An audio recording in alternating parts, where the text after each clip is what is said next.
Welcome to Dhirav digital. இன்னைக்கு நம்ம வீடியோவில் எதை பற்றி பார்க்க போகிறோம் அப்படின்னா, நம்ம வெப்சைட்டில் இருக்க ஓல்ட் கண்டென்ட்ஸை அப்டேட் பண்ணுறது இம்பார்ட்டண்ட் இல்லையா அப்படிங்கிறத பற்றி தான் நம்ம இன்னைக்கு பார்க்க போகிறோம். இதுக்கு ஆன்சர் ரொம்பவே இம்பார்ட்டண்ட். ஏன் அப்படின்னா, கூகுள் எந்த அளவுக்கு ரிலவெண்ட்டான கண்டென்ட்ஸ்க்கு ப்ரியாரிட்டி கொடுக்குதோ அதுக்கு ஈக்குவலாகவே லேட்டஸ்ட் அண்ட் அப்டேட்டட் கண்டென்ட்ஸ்க்கு இம்பார்ட்டன்ஸ் கொடுக்குது. உங்களுக்கு ஈஸியாக புரிகிற மாதிரி சொல்லணும் அப்படின்னா, இப்போ நீங்கள் லேட்டஸ்ட் கூகுள் அல்காரிதம் அப்டேட்ஸ் அப்படின்னு சொல்லிட்டு ஒரு பிளாக் எழுதியிருக்கீங்க. இது ஒரு 3 years முன்னாடி எழுதியிருக்கீங்க.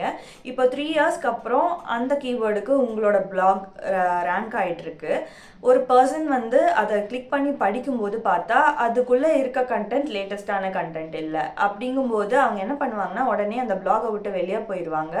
அது என்ன நம்மளுக்கு ரிசல்ட் கொடுக்கும்னா, பவுன்ஸ் ரேட்டை இன்க்ரீஸ் பண்ணி கொடுக்கும். ஸோ இந்த மாதிரி ஒவ்வொரு வியூவரும் பண்ணும்போது அது கூகுளுக்கு எந்த மாதிரி இண்டிகேட் பண்ணுன்னா, பவுன்ஸ் ரேட் அதிகமாக இருக்குங்கும் போது கூகுள் இது ஒரு புவர் குவாலிட்டி கண்டென்ட்டாக இருக்க வாய்ப்பு இருக்குன்னு சொல்லிட்டு அந்த பிளாகை டீரேங்க் பண்ணி விட்டுரும். ஸோ இந்த ப்ராப்ளம் நமக்கு வேண்டாம். அப்படிங்கும்போது நம்ம என்ன பண்ணணும் அப்படின்னா, அப்பப்போ போய் நம்மளோட சைட்டில் இருக்க பிளாக்ஸை செக் பண்ணிக்கிறது ரொம்பவே நல்ல விஷயம்.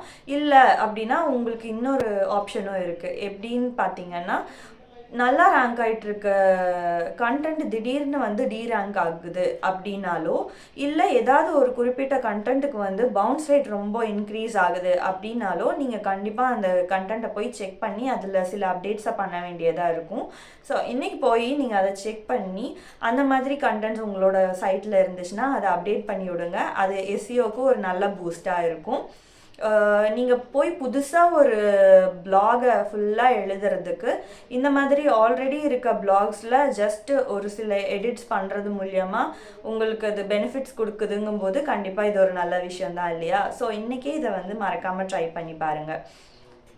இந்த வீடியோ கண்டிப்பாக உங்களுக்கு ஹெல்ப்ஃபுல்லாக இருந்திருக்கும்னு நான் நம்புகிறேன். இன்னும் எஸ்இஓ ரிலேட்டடாக உங்களுக்கு என்ன கொஷின்ஸ் அண்ட் டவுட்ஸ் இருந்தாலும் கமெண்ட் செக்ஷனில் மென்ஷன் பண்ணுங்கள். நான் அதுக்கு கண்டிப்பாக ஆன்சர் பண்ணுறேன். அதுக்கு முன்னாடி திரவ் டிஜிட்டலாக இன்னும் யாரும் சப்ஸ்கிரைப் பண்ணலைன்னா மறக்காமல் சப்ஸ்கிரைப் பண்ணிடுங்க. ஃபர்தராக இன்னும் நிறையா பெனிஃபிஷியல் வீடியோஸ் போடுறதுக்கு அது எனக்கு ஒரு என்கரேஜ்மெண்ட்டாக இருக்கும். தேங்க்ஸ் ஃபார் வாட்சிங்.